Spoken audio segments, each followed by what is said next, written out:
ikulong, palayasin.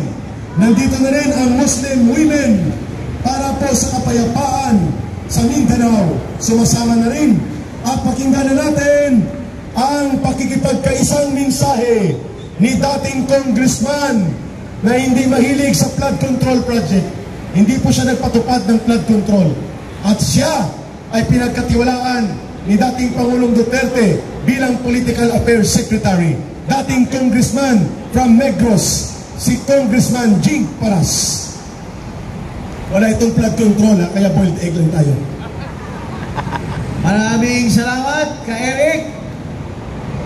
At malaking pagsasalamat ko rin sa ating mga kababayan na andito sumama sa ating pagkaisa para hikayatin natin na ang magnanakaw, sabi ni Saldico, kumuha ng 25% sa isang taon na insertion.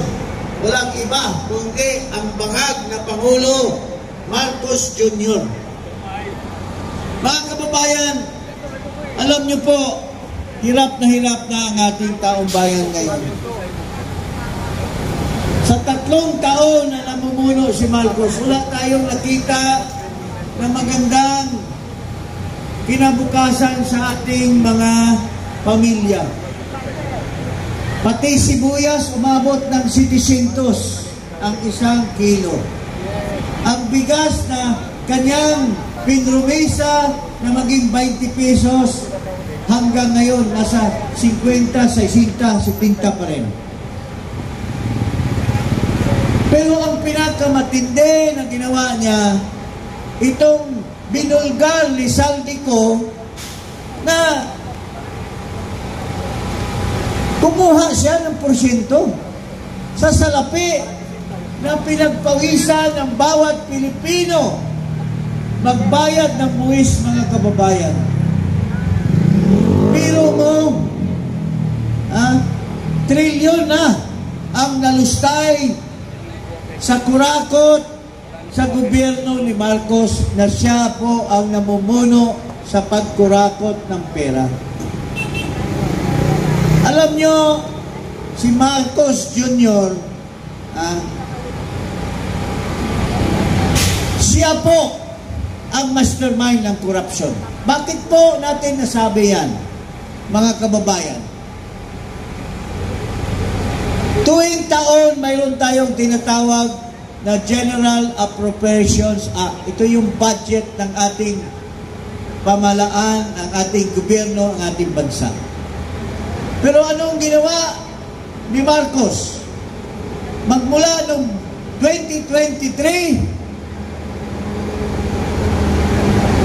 nakipagsamwata na siya kay Saldico, kay Martin Romualdez, sa mga senador at mga congressman na maglagay ng bilyon-bilyon na insertion, mga kababayan. Ano ba yung insertion? Kasi mayroon tayong tinatawag na National Expenditure Program.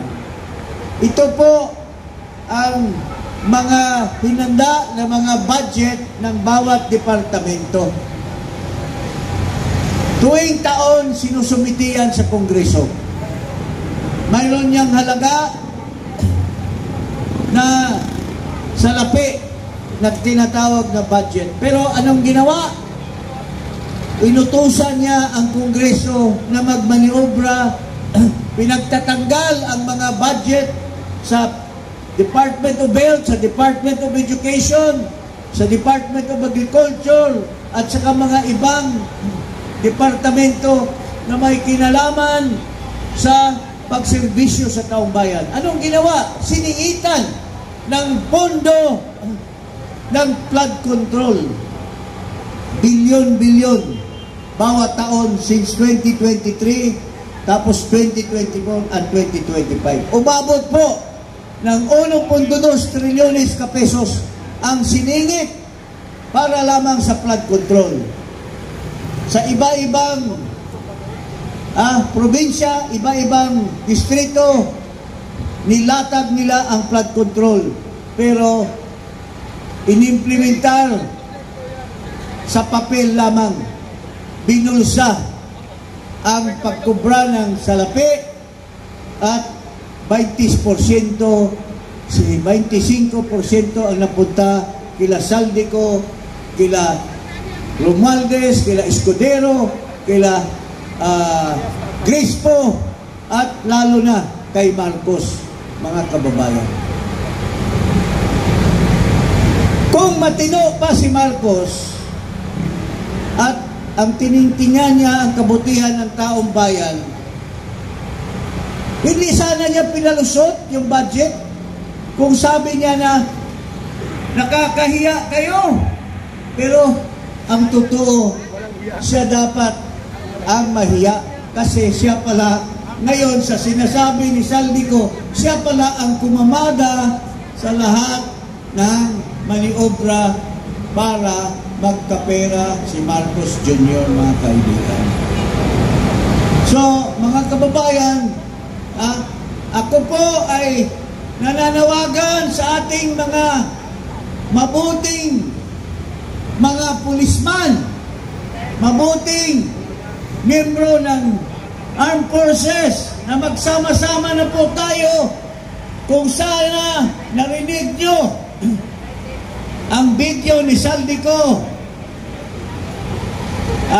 kung narinig nyo, nasa puso ninyo ang isang pagka-Pilipino, dapat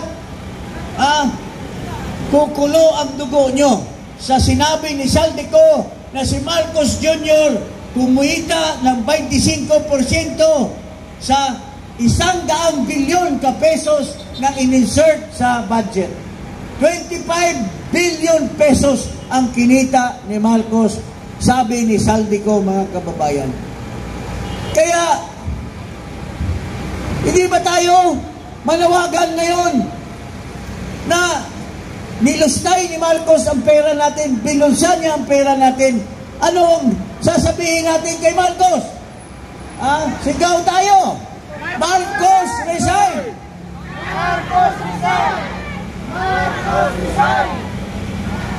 May choreography dapat. May kanta yan si Tatay Ben. Tatay Ben, halika nga. Ito yung kanta na paborito ng taong bayan, ngunit galit na galit si Marcos. To the tune of 1, 2, 3. Marcos, Marcos magnanakaw. Marcos, Marcos magnanakaw. Marcos, Marcos magnanakaw. Magnanakaw si Marcos. Again. Marcos, Marcos magnanakaw. Sing Marcos, Marcos magnanakaw. Marcos, Marcos magnanakaw. Magnanakaw si Marcos. Ngayon, tawagin natin. Isa pa. May isa pa. Bago kay alias Tatay. Isa pa. Ito pa, yung to the team of YMCA. Okay? Okay Ito, Marcos. Listen, Marcos. Umalis ka na dyan, Marcos. Di ka kailangan, Marcos. Salot ka ng bayan. Umalis ka na dyan, Marcos. Yan, may sound ako. Mga kapatid at mga kababayan natin sa panawagan na ito. Sa 3 araw na panawagan natin na paalisin ang ating presidente. Una sa lahat, isang panawagan ko rin kasi alam ninyo, 2 kalamidad ang dumating sa amin doon sa Cebu. Una yung linog, yung lindol. Nung naglindol sa Cebu, pumunta doon ang ating presidente para lang magbinta sa 20 piso na bugas. Nakakahiya yun. Ikaw yung presidente, yun lang ang dala mo doon sa mga naapektuhan sa lindol. Pangalawa, yung baha, bago lang yung baha doon sa Cebu. Marami tayong mga kapatid na namatay, marami pang mga missing. Pumunta na naman yung presidente doon at isinisi yung pagkamatay ng mga kababayan natin sa baha. Hindi man lang isinisi dahil sa korupsyon na nangyayari sa flood control. Alam niyo, yung flood control issue sa Cebu, pangalawa sa pinakamalaking flood control scandal. Una sa Bulacan, pangalawa ang Cebu. Pero hindi nga binanggit na may issue din na flood control sa Ilocos. At ito'y tinakpan nila. So yun ang hiling namin, accountability. Sino ang dapat managot sa mga namamatay nating kapatid sa Cebu? Dapat ang presidente. Dapat yung mga korupsyon sa gobyerno ang mananagot sa lahat. Kaya hiniling ko sa mga kapatid nating armed forces in the Philippines at mga kapatid nating PNP, mga kapulisan, samahan niyo ang ating mga kababayang Pilipino. Huwag ninyong protektahan ang mga korrupt na opisyal. Yun lang ang kahilingan ko. Kaya ngayong araw na to hanggang sa 3 araw na panawagan natin, iikuti natin lahat ng mga kapatid natin at mga kababayan saan man para sumama tayo sa panawagan. Marcos, alis dyan.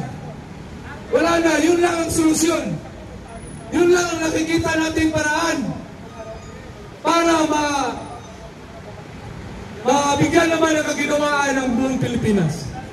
So, hindi na ako magsalita pa ng marami kasi alam nyo, baluktot ang Tagalog ko. So, yun lang. Maraming salamat sa mga kababayan natin na sumama sa mga panawagan, sumama sa rally, kahit hindi tayo mga Iglesia ni Cristo, mga kababayan natin na sumama ng Iglesia ni Cristo, mga kapatid natin Muslim, salamat at kayo'y may puso para sa Pilipinas. Mahal natin ang bansa natin. Maraming salamat. Okay, thank you so much. Oh, music mo na. Ang team song ni Marcos, ang title, Ang Magnanakaw. Go! Sige. Ginahanda pa. Ayun. Mga kababayan, bago po. Ready na ang Sumba protest kayong sunod pagkatapos ng Muslim women from Mindanao.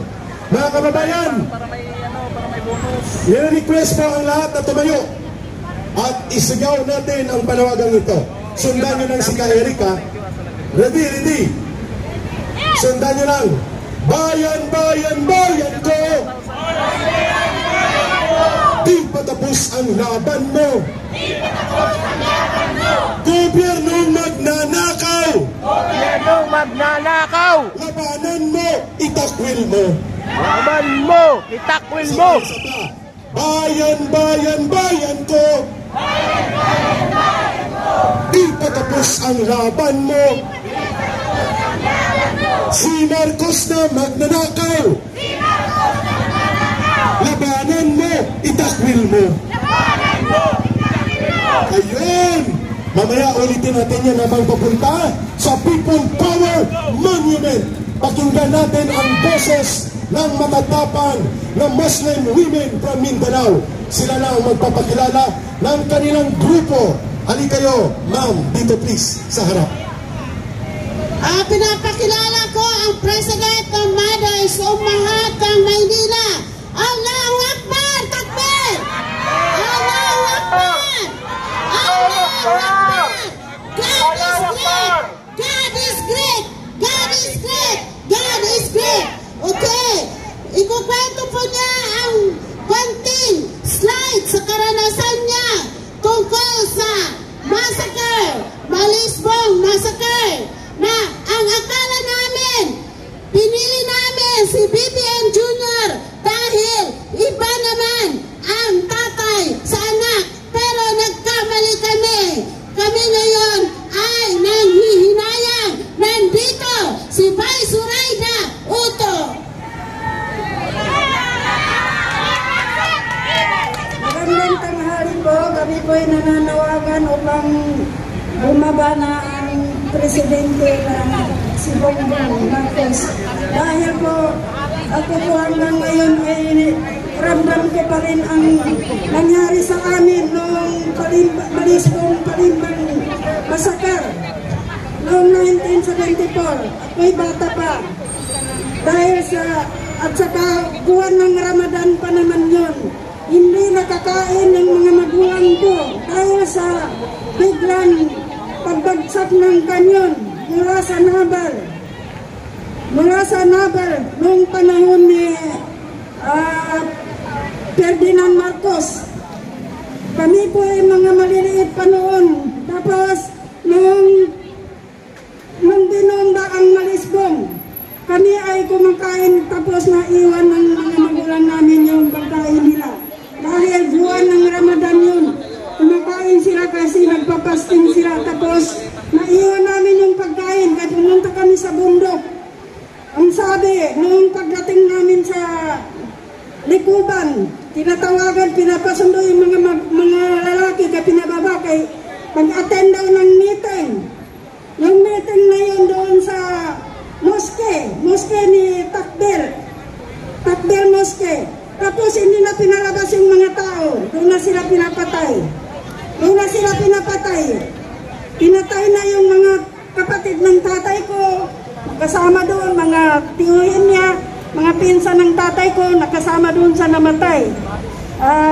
Sabi ng mga matanda, 700 yung namatay na yun. Kasi 1,000 plus. Ang natira lang daw, sobra 400. Sa mahigit 1,000. Tapos tumulay kami sa bundok. Ang aking dinadala ay kaldero na puno ng kanin. Sabi ng nanay ko, dalhin mo yan, kaya kung hindi mo dalhin, mamamatay kayo, kaya hindi tayo makapagluto, kaya bumbahan tayo ng aeroplano. Kaya hanggang ngayon, ramdam ko pa rin ang sakit ang naramdaman namin noon, panahon ng tatay niya. Kaya po, kami ay nananawagan na sana po, hindi na yun maulit at saka sana po umaba ka na. Maraming salamat po. Thank you very much, Vice Reina. Allahu Akbar!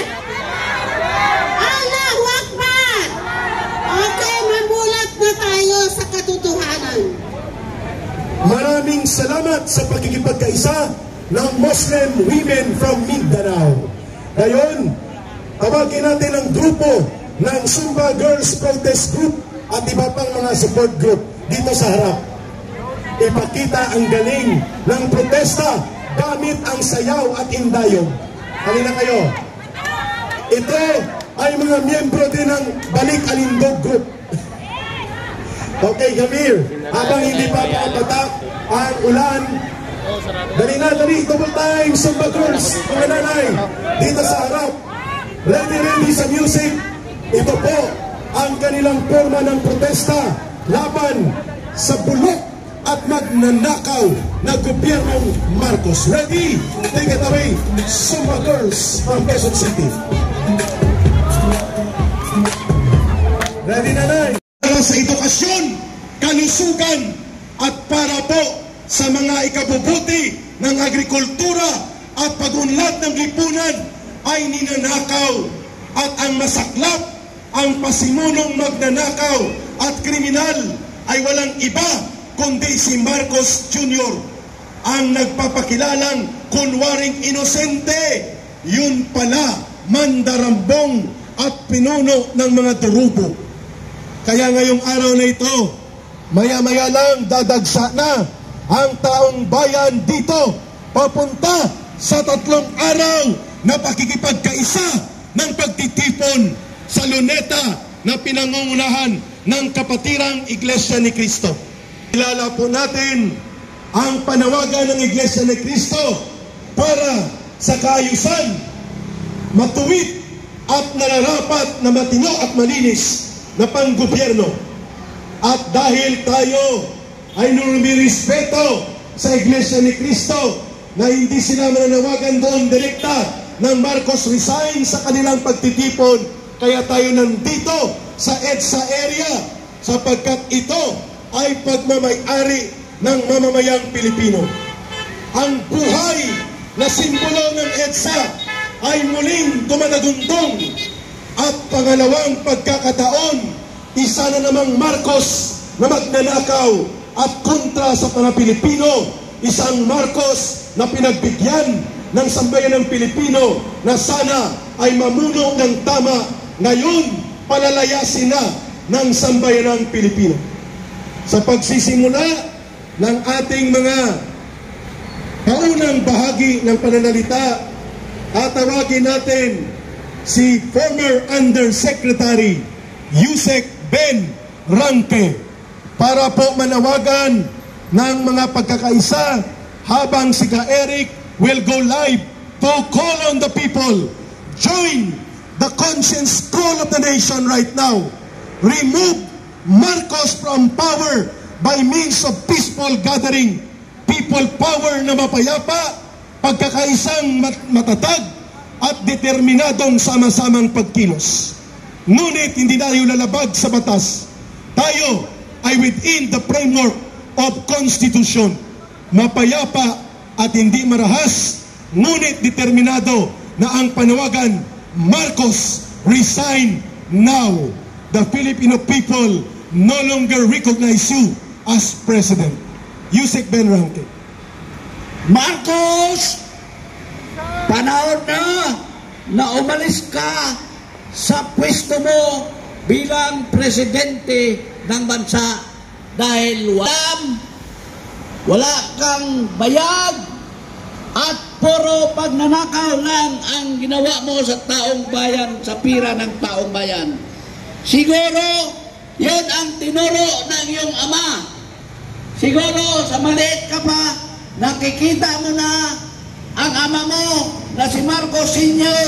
na nagnakaw. Kaya yan ang natutunan mo sa iyong paglingkod sa gobyerno bilang pamunuan ng bansa. Magnanakaw ka, Marcos.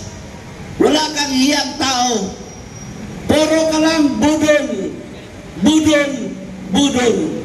Ngayon, lumabas na ang katotohanan ng iyong pagkamambubudol kasi tauhan mo mismo ang nagbulgar ng iyong kalokohan. No amount of explanation ang pwede mong gawin ngayon dahil may resibo na ang taong bayan. Huwag ka nang magsinunggaling dahil hindi na kami naniniwala sa iyo. Iwanan mo na ang pwesto mo. Manawagan tayong lahat sa mga kapatid nating Pilipino Na maglugmok ang bansa. sa panahong may mga traidor sa ating pamunuan. And follow Ang EDSA po all of the people. ay history Step down na siyang nagpapaalis ng mga salot sa bayan. accountability. Dito po, punta kayo, punuin natin ang EDSA Ito ay at direktang panawagan. sama-sama tayong sumigaw. There is now Tama na, sobra na, Marcos, umalis ka na. Kasi hindi ka na kailangan mamunuan sa mga Pilipino. September 21. Alam nyo, mga kapatid kong Pilipino, ang kasalanan ni Bongbong Marcos ay kasalanan ng pagnakaw niya sa pira ng taong bayan. Constitutional line of succession. Tayo po ay nagbibigay ng ating buwis, Tayo ay hindi magkakaroon lalo na ang mga maralita at ang mga nasa mababang tao sa kapulungan. Tayo po ang nagbuhis sa ating gobyerno dahil ang ating gobyerno ang may karapatan na magbuhay sa kanyang sarili. Nagbuhis tayo ng pira, nilagay natin sa gobyerno at nagtalaga tayo ng pamunuan. Si Bongbong Marcos, ulitin ko, hindi siya ang gobyerno natin. Tayo po ang taong bayan, ang gobyerno sa Pilipinas. Tinalaga lang natin si Bongbong Marcos bilang presidente para mamuno at mag-manage sa ating pera. Kapariya lang yan sa isang kumpanya na naglagay ng presidente ang may-ari para yung pera ng may-ari ay lumago sa negosyo at magamit ng mga may-ari at mga taong nasa kanilang payroll sa gobyerno. Pero kung ninakaw ng presidente ng kumpanya ang pera, entonces itsapuira ang presidente. Ganon ang ating gagawin. Dahil ninakaw ng presidente ang ating pera, hindi niya ginawang maganda ang buhay ng tao. Ngayon, dahil nagnakaw ang ating tinalaga na Pangulo, alisin natin siya. Meron tayong rason na alisin ang nilagay natin ng tagapamahala ng ating gobyerno. Ulitin ko, tayo po ang gobyerno. Ninakaw ng ating tinalaga na Pangulong Bongbong Marcos ang pera natin. Entonces, therefore, paalisin natin ang taong nagnakaw sa ating pera. Yun lang kadali ang solusyon. Bakit paalisin natin si Bongbong Marcos? Marami ng resibo, ebidensyang lumabas. At yan ang kalalagyan ngayon ni Saldico. Si Saldico siguro nakonsensya na siya sa kanyang isipan dahil si Saldico dinidiin ng presidente at ni Martin Romualdez na patayin dahil si Saldico pinulgar niya ang mga ginagawa nilang katiwalian sa pagnakaw ng pera. Kawawa nga si dating Presidente Duterte, pera para na ninakaw nila ang ginamit para ibigay doon sa mga nagkidnap kay Tatay Digong. Kawawa nga si Tatay Digong. Pera para lang taong bayan na ninakaw ng mga walang hiya na nasa palasyo ng Malacanang. Kasabwat pala doon si Saldico at sinabi ni Saldico, pati pera ginawang ransom para kidnapin si Tatay Digong. Walang hiya talaga si Bongbong Marcos. So dapat lang ang ating pagtitiwala kay Bongbong Marcos ay kunin na natin dahil nakasala siya sa pera ng taong bayan. Alisin natin siya. This is the start of the 3 days na sinabayan natin ang kapatiran na nagmamarcha, nagtipon-tipon sa 3 araw upang panawagan din nila na bigyan hustisya ang demokrasya sa ating bansa. Kaya nga, nandito tayo at sana yung mga nakikinig dito, mga vlogger, manawagan kayo, punuin natin ito ang EDSA. Baka nga kung mapuno natin ang buong Metro Manila at meron din mga nagtipon-tipon sa buong bansa, wala na nga si Bongbong ngayon dito sa Malacanang eh. Kahapon na doon siya sa Bacolod, sa lugar ni Lisa Marcos, yung asawa niyang parang penguin. Di ba? Andun siya. Baka kung hindi niya makayanan, na matatakot siya, nagtaloy at dumadagong-dong, nasigaw ng taong bayan na siya ay magbaba na sa pwesto, hindi na yon pupunta dito. Baka pupunta siya si Paway. Saan ba yung Paway? Sa Ilocos Norte. Dahil according to our intelligence, ang Ilocos Norte, lalo ng Paway, nilagyan na ng mga security para i-secure si Bongbong Marcos kung doon lalapag ang kanyang helicopter. Doon. Hindi na siya babalik dito.